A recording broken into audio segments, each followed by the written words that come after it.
Was at the bank to replace a lost debit card when the teller asked a question that ended my marriage. Sir, you have a recurring royalty deposit under your name. Would you like me to link it to your new card? I stared at her. What royalty deposit? She turned the monitor slightly. There it was, attached to a secondary card I had never seen before. A quarterly deposit of $320,000. The ledger went back 5 years. 20 deposits, $6.4 million.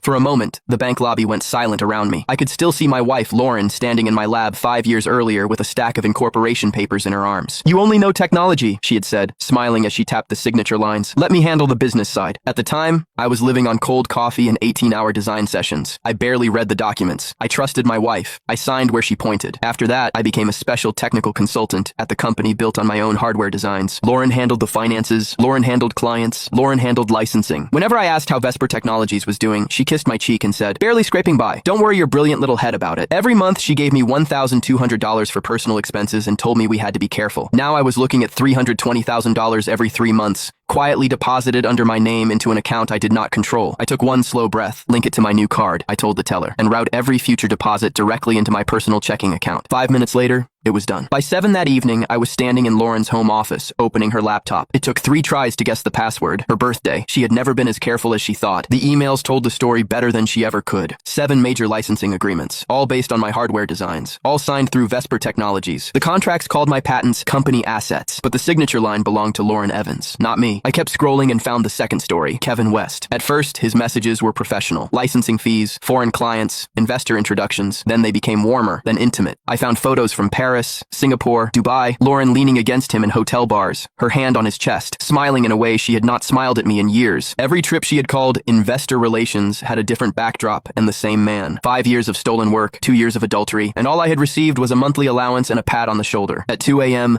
someone pounded on the front door hard enough to shake the frame. Lauren stood under the porch light, mascara smudged, hair wild from the airport. Larry, are you insane? She pushed past me and grabbed my shirt. Why did you touch that account? Do you have any idea what you've done? I looked at her hands on my collar. I was about to ask you the same thing. For half a second, fear crossed her face. Then she stepped back and rebuilt herself. It's operating capital, she said. You can't freeze Vesper's money because you got emotional. A royalty deposit under my name is operating capital? Her mouth tightened. So you went through my laptop? Yes. Lauren walked to the sofa, pulled a slim silver case from her purse, and lit a cigarette. In 5 years of marriage, I had never seen her smoke. Fine, she said. Kevin and I have been together for 2 years. She said it like she was reporting the weather. You were comfortable, Larry. You had your lab, your books, your little routine. Why blow up a system that worked? Worked for whom? For everyone who understood their role. That was the first time she stopped pretending. She told me the licensing agreements were executed under Vesper's corporate seal. She told me the money belonged to the company. She told me I had signed the paperwork years ago. Then she looked at me with something almost like pity. You're an engineer. You understand circuits, not corporate law. Don't embarrass yourself. The